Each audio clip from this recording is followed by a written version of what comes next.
విశ్వాసులు ఎలా ఉండాలంటే, కొన్నిసార్లు దేవుని మందిరానికి వచ్చేటప్పుడు, ఎందుకంటే మనం వారం దినాలు ఎక్కడున్నాం? బయట ఉన్నాం.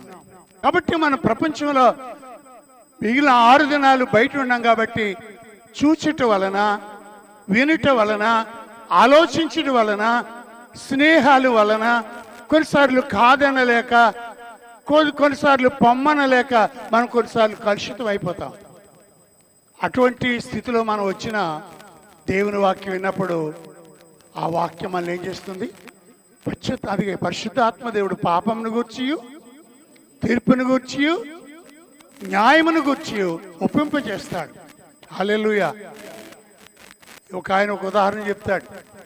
ఆయన రోడ్డు పక్కనే పనులు చేసుకుంటూ ఉంటే ఒక లారీ వెళ్తుందట. లారీ వెళ్తూ ఉంటే అల్లంత దూరాన్ని ఉండగానే లారీ చూసి మనోడు కోసుకున్నాడట. ఏంటది? దుర్వాసన. ఏ వాసన అండి? అవేంటంటే చచ్చిపోయిన పశువుల యొక్క ఎముకలు మరియు తోళ్ళు అందులో వేసి తీసుకెళ్తున్నారు. కాబట్టి ఏ వాసన వచ్చింది? అక్కడ నుండి అతడు రాజమండ్రి దగ్గర ఉన్న పూలకుండీలు అమ్ముతారు. ఎక్కడమ్మా? ఏ ఊరమ్మది? ఆ కడియం దగ్గరికి వెళ్ళిపోయింది ఆ లారీ. అక్కడ అన్లోడ్ అయిపోయి పౌలు అంటాడు, మీరు పరిమళ వాసనగా ఉండినట్లు. ఆమేన్, హల్లెలూయా. కాబట్టి ఈరోజు మనం ఎలా ఉండాలంటే ప్రియులు, ఎలా ఉండాలి? మనము మూర్ఖులకు తరము వారికి వేరవ్వాలంటే వాళ్ళతో మాట్లాడకుండా, నీకు నాకు జట్ బేస్ మా అయ్యగారు చెప్పారు అని అనకూడదు. మీరు వాళ్ళతో సహవాసం చేయండి, వాళ్ళతో ఉద్యోగం చేయండి, వాళ్ళతో కలిసి బజారుకి వెళ్ళండి. కానీ వాళ్ళు చేసే పనులు మనం ఏకీభవించకూడదు. దేవునికి స్తోత్రం. చూద్దాం ఆ వాక్యం. యోహాను సువార్త చదవండి, 15వ అధ్యాయం 19వ వచనం. లోకము తన వారిని స్నేహించును, అయితే మీరు లోక సంబంధులు కారు. అయితే యేసు ప్రభు వారు చెప్తున్నారు, నేను ద్రాక్షావల్లిని, మీరు తీగలు. మీరు నా యందు నిలిచి ఉంటే బహుగా ఫలిస్తారు.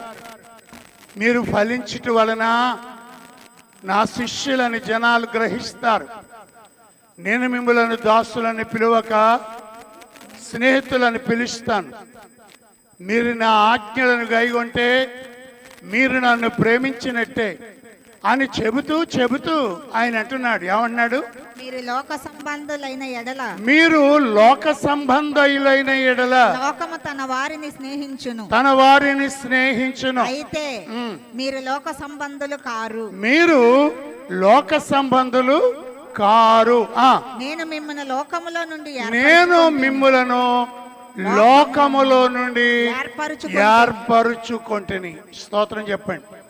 ఈరోజు మన అంశం ఏంటంటే, మీరు లోక సంబంధులు కారు, నేను మిమ్ములను లోకములో నుండి ఏర్పరుచుకున్నాను. హల్లెలూయా.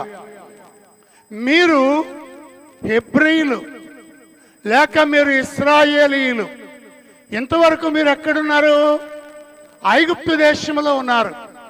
నేను మిమ్మల్ని ఏర్పరచుకున్నాను కనుక నా దాసుడైన మోషేని పంపించి పస్కా బలిపశువు ద్వారా మిమ్మలను ఐగుప్తు దేశంలో నుంచి బయటికి తీసుకొని వచ్చాను. అంటే ఇప్పుడు మీరు ఎక్కడ ఉండడానికి వీలు లేదు. ఐగుప్తు దేశంలో ఉండడానికి మీరు ఎక్కడ ఉండాలి? కనానులో ఉండాలి. అందుకే నేను మిమ్మలను ప్రత్యేకించాను అన్నట్లుగా యేసుప్రభు వారు చెప్తున్నారు, నేను మిమ్మలను లోకములో నుండి ఏర్పరచుకున్నాను. స్తోత్రం, హల్లెలూయా. దేనిలో నుండి? లోకాన్ని గురించి ఆలోచన చేయండి ప్రియులరా. లోకంలో ఉన్న ప్రజల గురించి ఆలోచన చేయండి. లోకంలో ఉన్న ప్రజల యొక్క మనస్తత్వాల గురించి, వారు ఆలోచన విధానం గురించి ఆలోచన చేయండి. అవన్నీ కూడా చాలా విచిత్రంగా, ఒకసారి మనం అవన్నీ అనుభవించిన వాళ్ళమే. ఒకసారి అనుభవించిన మనం అవన్నీ జ్ఞాపకం చేసుకుంటే ఇంత పిచ్చిగా ప్రవర్తించానా, ఇంత చెడ్డగా ప్రవర్తించానా అనే తలంపు మనకు కలుగుతూ ఉంటుంది. అందుకే యోహాను రాసిన మొదటి పత్రిక మొదటి పత్రిక 5వ అధ్యాయము దయచేసి చూడండి ప్రియులరా. 18వ వచనం. దేవుని మూలముగా పుట్టినవాడు ఆ పాపము చేయడని ఎరుగుదుము. ఆ దేవుని మూలముగా పుట్టినవాడు ఆ తన్ను భద్రం చేసుకొనును గనుక ఆ దుష్టుడు వారిని ముట్టడు. ఆ మనం దేవుని సంబంధులమనియు ఆ లోకమంతయు లోకమంతయు దుష్టుని యందు ఉన్నదని. ఏదండి లోకమంత అంటే ఆంధ్రప్రదేశ్ లోకమంతా. ఇంకో మాట చెప్పండి దానికి. ప్రపంచం ప్రపంచమంతా ఎక్కడుందండి? దుష్టిని యందు ఉన్నది, దుష్టిని చేతిలో ఉన్నది. దుష్టుడు ఆడించినట్లుగా ప్రజలు ఆడిస్తున్నారు. హత్యలు చేయిస్తున్నాడు, మానభంగాలు చేయిస్తున్నాడు, కలహాలు పుట్టిస్తున్నాడు, విభేదాలు పుట్టిస్తున్నాడు. ఎందుకంటే లోకమంతా ఎక్కడుంది? దుష్టిని అని ఉంది. అందుకే మనం చదవడానికి సమయం చాలదు. కానీ ప్రకటన గ్రంథంలో అంటాడు, దేశంలో ఉన్న ప్రజలకు అంచె దినాల్లో ఏం కలగకుండా చేస్తున్నాడు సాతాను? ఎర్రటి గుర్రము బయలు వెళ్ళెను. ఆ. మనుషులు ఒకరినొకడు చంపుకున్నట్లు మనుష్యుడు ఒకరినొకడు చంపుకొనినట్లు భూలోకంలో సమాధానము లేకుండా చేయుటకు ఆ. ఈ గుర్రం మీద కూర్చున్న వానికి అధికారం ఇయ్యబడెను. ఆ. మరియు అతనికి ఒక పెద్ద ఖడ్గం ఇయ్యబడెను. మామూలు పెద్ద కట్నం ఎవరి చేతిలో ఉంది?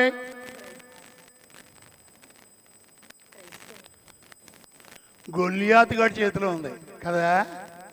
మరి గొల్లియాతు గాడి చేతిలో ఉన్న దానికంటే పెద్ద ఖడ్గము ఎవరికి ఇవ్వబడింది? ఆ గుర్రం మీద ఉన్నవాడికి ఇవ్వబడింది. వాడు ఏం చేస్తాడట? మనుషుల మధ్య ఏమి లేకుండా చేస్తాడు? సమాధానము లేకుండా ఒకరినొకడు చంపుకొనినట్లు మనం టీవీలో చూసినా, ఫేస్బుక్లో చూసినా, లేకపోతే యూట్యూబ్లో చూసినా కలహాలే. కులాల మధ్య, మతాల మధ్య. మరలా ఈ మధ్యన ఇంకోటి వచ్చింది. దేని మధ్య? కులాలు అయిపోయి, మతాలు అయిపోయి. అమ్మా, పార్టీల మధ్య. ఇంకా మేము రానవా, వస్తే తొక్క తీస్తానంటాడు ఒకడు. నేను వస్తే నార తీస్తానంటాడు ఒకడు. నువ్వు చూడు మేము నార తీస్తామో లేదా అంటాడు ఇంకొకడు. అంటే ఏ భేదాలు వచ్చేసాయి ఇప్పుడు? ప్రాంతీయ భేదాలు వచ్చేసాయి. ఆంధ్ర, తెలంగాణ, కేరళ, లేకపోతే తమిళనాడు ప్రాంత భేదాలు వచ్చేసాయి. ఇది ఎవరి పని? ఒకరినొకడు హత్య చేసుకున్నట్లుగా సమాధానము లేకుండా చేస్తాడు. ఎవడవాడు? ఇప్పుడు ఎక్కడున్నా చెప్పండి? లోకం అంతా ఎక్కడుంది? దృష్టిని అంది. మనం ఎక్కడున్నాం ఒకప్పుడు? మనం అక్కడ. అందుకే అంటాడు ఒకసారి ఒకసారి వాక్యం చూడండి ప్రియులరా. భక్తుడైనటువంటి దావీదు పడ్డాడా లేదా? సంసోను పడ్డాడా లేదా? సాల్మన్ పడ్డాడా లేదా? సాల్మన్ ఏమైనా అవివేక, బుద్ధిహీనుడా? ఎందుకు పడ్డాడు? అతడు ఎక్కడున్నాడు? అందుకంటాడు సాతాను కాపురమున్న స్థలములో నువ్వు ఉన్నావు. మనం ఎక్కడున్నావు? ఎప్పుడు? అప్పుడు ఉన్నాము, ఇప్పుడు ఉన్నాము. కానీ మనల్ని ఏం చేస్తాడంటే అటువంటి వారిలో నుండి, ఆ 12 కుమారులలో నుండి యోసేపును ఏర్పాటు చేసుకున్నట్లుగా 8 సంతానములో నుండి దావీదును ఏర్పరచుకున్నట్లుగా ఈ కోటాను కోట్ల ప్రజలలో నుండి సాతాను ఒడిలో పడిపోయిన మనలను, దెలీలా తొడల మీద, దెలీలా ఒడిలో సంసోను నిద్రపోయినట్లుగా మనము సాతాను ఒడిలో నిద్రపోయాం. అందుకే తాగి కలహాలాడుకున్నాం, దెబ్బలాడుకున్నాం, పాపము చేశాం, అక్రమంగా జీవించాం, దోషులుగా ప్రవర్తించాం. కారణం ఏంటంటే మనం లోకం అంతా ఎక్కడ ఉందమ్మా? అటువంటి దుష్టులలో నుండి దేవుడు మనలను ఏర్పరచుకున్నాడు. దేవునికి స్తోత్రం, హల్లెలూయా. అందుకన్నాడు కొరింథీయులకు రాసిన మొదటి పత్రిక మొదటి అధ్యాయము 28వ వచనం చూద్దాం. ఏ శరీరయు దేవుని ఎదుట అతిశయపడకుండానట్లు జ్ఞానులను సిగ్గుపరచుటకు లోకములో నుండి వెర్రివారిని దేవుడు లోకములో నుండి ఎవరినమ్మా? నేను గొడ్సోడు అన్నవారు స్తోత్రం చెప్పండి. మన మామూలు భాషలో చెప్పండి. పిచ్చోడు అంటే ఆడే ఎర్రోడు, కానీ మన దృష్టికి వాడెర్రోడు అయితే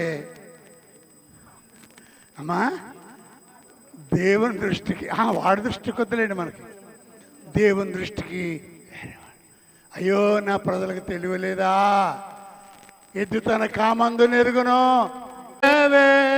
జీవదాయక చేయుట మేలు సాటి లేని దేవుడ నీవే నాదు కోట కొండయు నీవే సాటి లేని దేవుడ నీవే నాదు కోట కొండయు నీవే.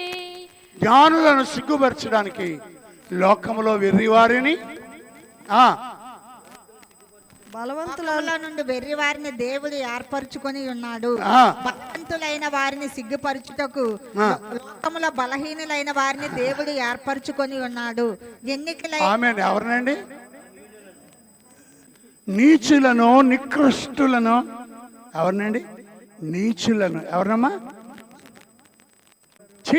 ఈడా ఆడి పేరేం పేరు? పాపారావు. పాపారావు కాదు, పాపాలరావు. కొందరు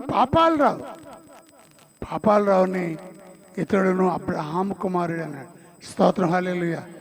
ఆమె అపవిత్రురాలు, పాపాత్మురాలు. ముట్టుకొనిచ్చాడేంటి ప్రభు అన్నాడు. అమ్మా నీ పాపములు క్షమించు. ఎవరో కొంతమంది ఉంటారు కొర్నేలు లాంటి వాళ్ళు. యేసయ్య నమ్ముకున్న వారిలో కొంతమందే ఉంటారు కొర్నేలు లాంటి వారు. అవునా కాదా? ఎక్కువ భాగం జక్కయ్య లాంటి వాళ్ళు, ఎక్కువ భాగం సేన అనే దెయ్యం పట్ల లాంటి వాళ్ళు, ఎక్కువ భాగం కలహాలు పడేవారు, తప్పుడు పనులు చేసేవారు ఉంటారు. ఎందుకో తెలుసా? గనులైన వారిని సిగ్గుపరచడానికి దేవుడు నిన్ను ఏర్పరచుకున్నాడు. స్తోత్రం, హల్లెలూయా. ఇప్పుడంటే మంచి బట్ట కడుతున్నావు, ఇప్పుడంటే మంచి బంగారం ధరిస్తున్నావు, ఇప్పుడైతే మంచి మేడలో ఉన్నావు, ఇప్పుడైతే నీకు గొప్ప పరపతి ఉన్నది. మనలో అనేక మంది అలాగే పిలువబడిన వారు మందికంటాడు, లోకములో నుండి నేను మిమ్మల్ని ఏర్పరచుకున్నాను. ఎక్కడుండగా? చెప్తే స్తోత్రం చెప్పండి అర్థమైతే. ఎక్కడుండగా? దుష్టునిలో పడి ఉండగా. అందరూ నిన్ను ఎర్రోణ్ణి అన్నారు. ఏదో ఎర్రోళ్ళు అన్నారు డాష్ అన్నట్టుంది. ఎర్రోళ్ళు అన్నాం కాదు, నిజానికి ఎర్రోడివే నువ్వు.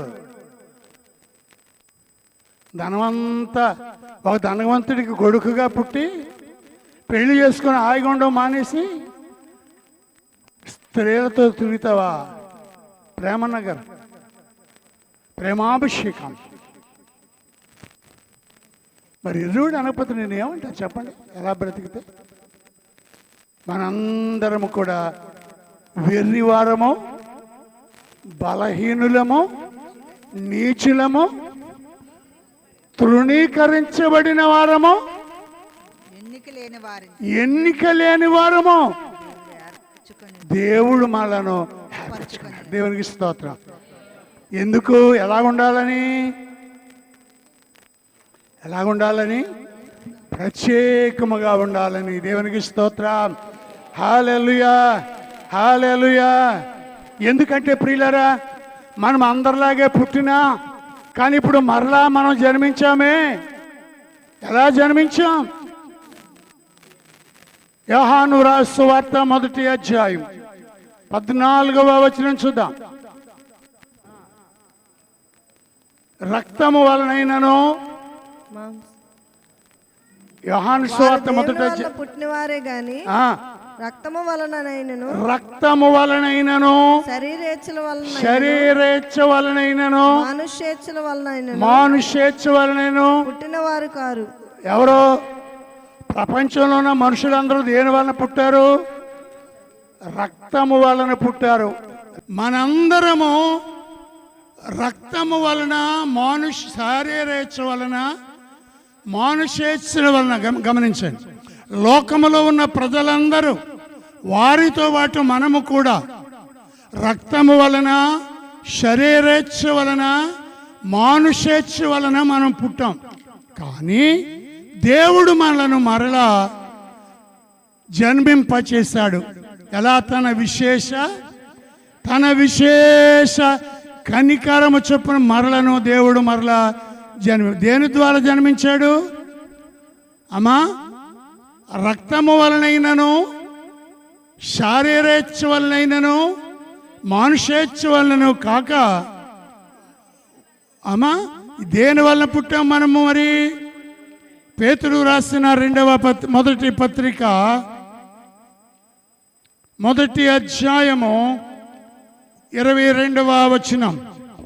మీరు క్షయబీజము నుండి కాక, మీరు క్షయబీజము నుండి కాక, అంటే క్షయబీజము నుండి కాక, క్షయబీజము నుండి కాక శాశ్వతమగు జీవము గల శాశ్వతమగు జీవము గల దేవుని వాక్యమూలముగా, దేవుని వాక్యమూలముగా అక్షయ బీజము నుండి అక్షయ బీజము నుండి మనం పుట్టింపబడ్డాం. ఆమేన్, హల్లెలూయా, హల్లెలూయా. మనం దేని వల్ల పుట్టాం? క్షయ బీజము నుండి కాదు, అక్షయ బీజం అనే దేవుని వాక్యం అనే విత్తనము వలన మనము జన్మించాం. దేవునికి స్తోత్రం. హల్లెలూయా, హల్లెలూయా, హల్లెలూయా. కాబట్టి ఇప్పుడు మనం ఎవరం కాదు, అదే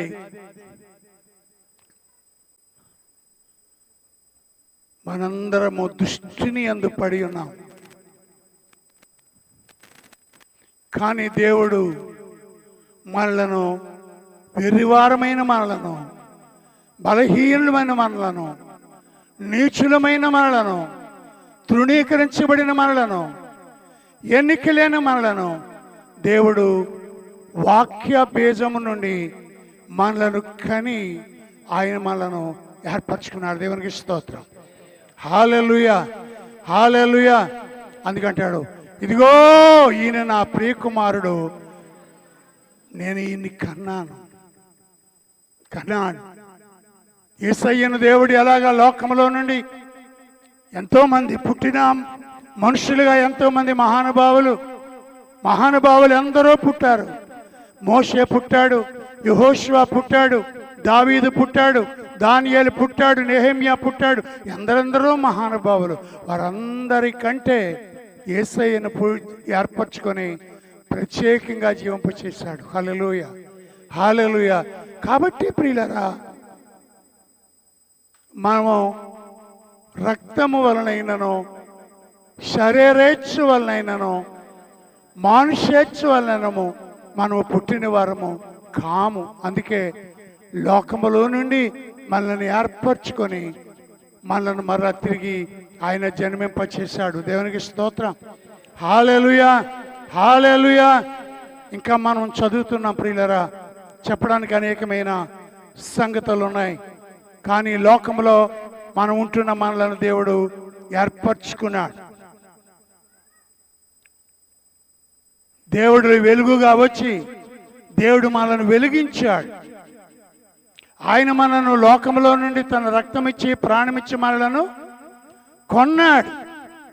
కాబట్టి మనందరము కూడా ఎవరము? దేవుని సంబంధులం. హల్లెలూయా, హల్లెలూయా.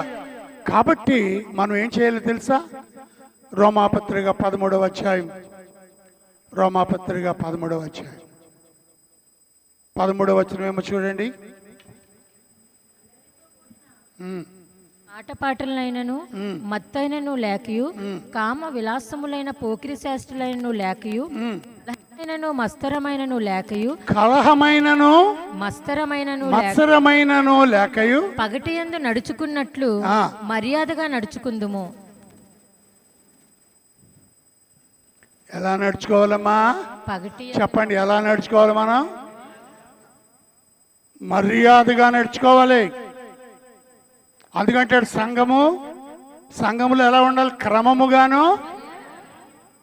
ఏ మర్యాద? అన్ని మర్యాదలు ఉన్నాయి, లోకంలో ఉన్నాయి ఎన్నో మర్యాదలు. బబులోను అష్షూరు రాజు, ఏ రాజు చెప్పండి అమ్మా? అష్షూరు రాజు ఒక రాజ్యాలన్నీ, చుట్టుపక్కల ఉన్న రాజ్యాలన్నీ జయించేశాడు. యెరూషలేము చుట్టుపక్కల ఉన్న యెరూషలేము రాజ్యాన్ని కూడా జయించేశాడు. ఇప్పుడు యెరూషలేములో మిగిలిన వాళ్ళు తిరుగుబాటు చేయకుండా ఉండడం కోసం చుట్టుపక్కల ఎక్కడెక్కడైతే ఏ దేశాల్లో జనాలను జయించాడో ఆ జనాల్ని తీసుకొచ్చి కొందరిని ఈ ఊరిలో పెట్టాడు. ఒకే ఒక్క దేవుని ఆరాధించాలి. అర్థమవుతుందా అమ్మా? ఎవరిని ఆరాధించాలి? యెహోవాను మాత్రమే ఆరాధించాలి. కానీ వాళ్ళందరూ ఇక్కడికి వచ్చి తమ ఇష్టానుసారంగా జీవించడం మొదలుపెట్టారు. చూడండి, రాజులు 17వ అధ్యాయం 26వ వచనం. రాజుగారికి కబురు పెట్టారు, అయ్యా మీరు పట్టుకొని షోమ్రోను పట్టణంలో షోమ్రోను పట్టణములలో తాముంచిన జనులకు ఆ దేశపు దేవుని మర్యాద తెలియకున్నది గనుక. ఆ ప్రజలకు ఏమి తెలియదు? వాళ్ళు దేవుణ్ణి ఆరాధించేవారు, వాళ్ళ ఆచారాలు వేరు, వారి మర్యాదలు వేరు, వారి తలంపులు వేరు. ఇలా చెప్పాలంటే ఒకడు యెహోవాను ఆరాధించి ఏలియా కొందరిని పిలిచాడు కదా, పిలిచాడా? చాలా మందికి దేవుని మర్యాద తెలుసా? చదవేమైందా? చదవండి, అయిపోయిందా? ఇశ్రాయేలు దేవుని మర్యాద వారికి తెలియనందున. ఇశ్రాయేలీలు దేవుని మర్యాద, ఎవరి మర్యాద తెలియదు కనుక సింహములు వారిని చంపుచున్నవని వారు అష్షూరు రాజుతో మనవి చేయగా. అంటే ఏం చంపుతున్నాయి అమ్మా? మనం ఇప్పుడు ఎవరమో దేవుని ప్రజలు, లోకంలో నుండి వచ్చాం. మనం ఏం ఆచరించాలి? ఆచరించకపోతే ఏమవుతాయి? వచ్చినాయి మీ వీధిలోకి ఎప్పుడైనా సింహం. ఈ సింహం రోడ్ల మీదకి రాదు, తిన్నగా ఎక్కడికి వస్తుంది? నీ ఇంట్లోకి వస్తుంది, నీ హృదయంలోనికి వస్తుంది, నీ అన్నదమ్ముల్లోనికి వస్తుంది, నీ అక్క చెల్లెల్లోనికి వస్తుంది. ఏంటది? ఏ సింహం అది? ఎవరిని మృంగుదునా అని ఏం చేయకపోతే మరి దేవుని మర్యాదను అనుసరిస్తున్నావా నువ్వు? ఇంకేమైందో చదవండి. వారు అష్షూరు రాజుతో మనవి చేయగా అష్షూరు రాజు అచ్చట నుండి తేబడిన యాజకులలో ఒకరిని అచ్చటికి మీరు తోడుకొని పోవుడి. అబ్బో అయ్యయ్యా, అక్కడ ఒక యాజకుడు ఉన్నాడు, అతడు ఇశ్రాయేలీయుడు. అతను తోడుకొని పోయి అతడు అచ్చటికి పోయి కాపురం ఉండి ఆ దేశపు దేవుని మర్యాదను వారికి నేర్పవలెనని ఆజ్ఞాపించాను. ఇప్పుడు వాళ్ళకి ఏం మర్యాద నేర్పాలి?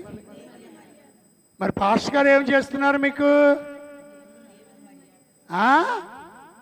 పాటిస్తున్నామా? మనం ఎవరి మర్యాదను పాటిస్తున్నాం? దేవుని మర్యాద పాటిస్తున్నామా? వాళ్ళ మధ్యకి ఏమొచ్చాయి, మరి మన మధ్యకి ఏమొస్తాయి? పాటించకపోతే మనలోనికి, మన ఇంటిలోనికి, మన బ్రతుకులోనికి, మన జీవితంలోనికి అపవాది వస్తాడు.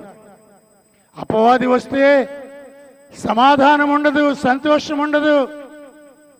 ఇంట్లో ఉండలేవు, వీధిలో ఉండలేవు, సమాధుల్లో తిరుగుతున్నాడు వాడు.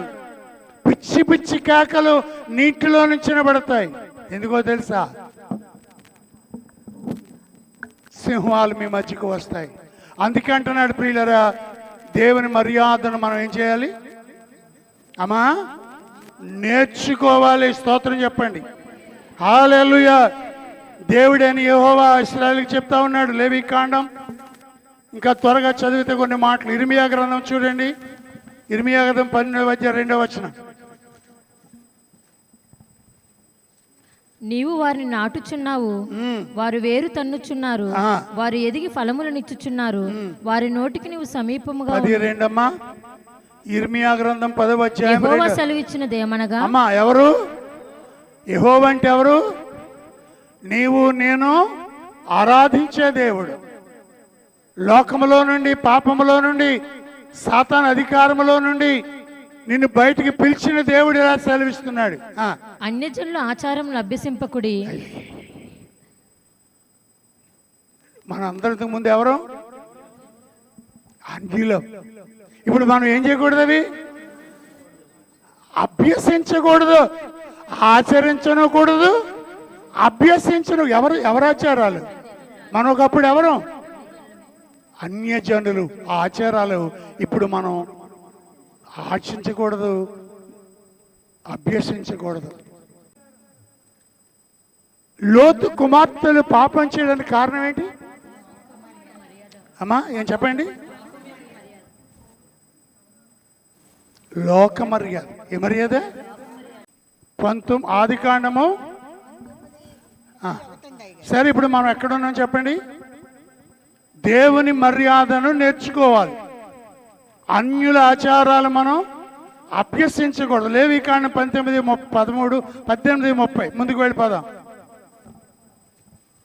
కాబట్టి మీకంటే ముందుగా ఉన్నవారు అనుసరించిన.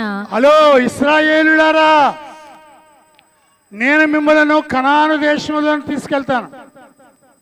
కనాను దేశంలో 7 జాతులు వారు ఉన్నారు. కనానీయులు, హిత్తీయులు, ఫెరిజీలు, గిర్గాషీలు, యెబూసీయులు అనే 7 జాతులు వారు ఉన్నారు. మీకంటే ముందుగా ఉన్నవారు అనుసరించిన హేయమైన ఆచారంలో దేనినైనా అనుసరించుట వలన. ఈ కనాను దేశంలో మీకంటే ముందున్నారు కదా, వారు అనుసరించినటువంటి హేయమైన కార్యములు మీరు అనుసరించటం వలన అపవిత్రత కలుగు చేసుకొనకుండునట్లు. అపవిత్రత కలుగు చేసుకొనకుండునట్లు నేను మీకు విధించిన విధి అనుసరించి నడుచుకొనవలెను. నేను మీ దేవుడైన యెహోవాను. అక్కడ 20:23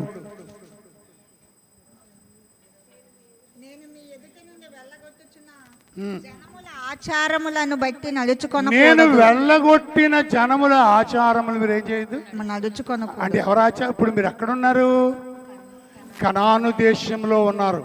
అక్కడికి వెళ్ళిన తర్వాత ఆ అన్యుల ఆచారాలు వాక్యం చూడండి. రాజుల 2వ గ్రంథము 17వ అధ్యాయం 15వ వచనం. 17:15. వారు ఆయన కట్టడలను తమ పితరులతో ఆయన చేసిన నిబంధనను. వారు ఆయన కట్టడలను పితరులతో చేసిన నిబంధనను. ఆయన తమకు నిర్ణయించిన ధర్మశాస్త్రమును విసర్జించి. వారు ఆయనకు నియమించిన ధర్మశాస్త్రమును విసర్జించి వ్యర్థమైన దాన్ని అనుసరించుచు. వ్యర్థమైన దానిని అనుసరించుచు వ్యర్థులై వారి వాడుకలు చెప్పున మీరు చేయకూడదని యెహోవా తమకు సెలవిచ్చిన. చేయకూడదని యెహోవా సెలవిచ్చిన తమ చుట్టూనున్న ఆ జనుల మర్యాదను అనుసరించి.